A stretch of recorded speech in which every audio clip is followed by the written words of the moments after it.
Hi, my name is Nica Reynolds-Hunter, and this is my book review for Nursing Leadership. The book I chose is entitled Drive, What Motivates Us by Daniel Pink. Something about the author. He's a graduate of Northwestern University.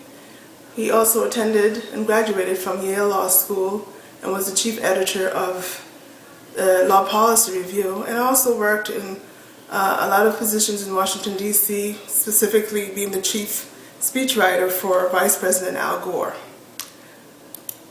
The purpose of this book, I believe, is that why he wrote it is to change the business world way of thinking of the carrot stick approach, which he calls the dangling carrot, which is the rewards of working hard and then money comes along. He wanted to change that perception in the business world. He did not think that that's the way to motivate people. He believed that there's so many challenges in this world today that the work harder, make more money concept is not the way to motivate people. And he believed that there's a deep human need in all of us, actually, to direct our lives and create new things and do better by ourselves, do better for ourselves, and also contribute in the same time to the world. The target is mainly business leaders in organizations, entrepreneurs, innovators, creators. He wanted to focus on that group throughout the organization, the upper management people, focus on those groups and bring this idea about motivation and drive to the non-management employees, to those managers. And one of the ways he wanted to do that is through creating autonomy in those non-management employees. Strengths. One of the strengths of this book is that he made a difference, his writings and his books made a difference in the business world.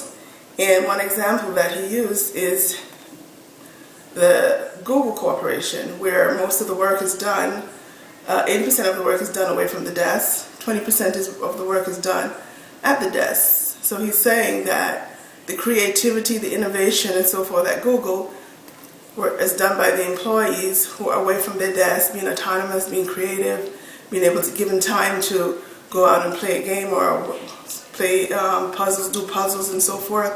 And that way they use their mind to create things. So that's one of the examples he gives. That's one of the strengths of the book that he focused on. And he also said one of the strengths also is that he indicated if people can take money, the concept of money to be a motivator away from the table, then we're all able to focus more on how creative and innovative we can be.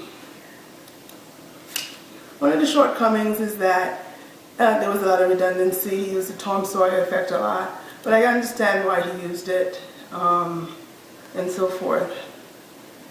The objectives were achieved because one of the things he says that maximization is now taking its place in profit maximization, just by the way employees are able to now give a lot of their non-management people or subordinates or so forth a lot of autonomy to do things. One example is people working telecommuting right now. There's 33 million people who telecommunicate, and that's by the trust and the autonomy that managers within the organization and directors and so forth has given them.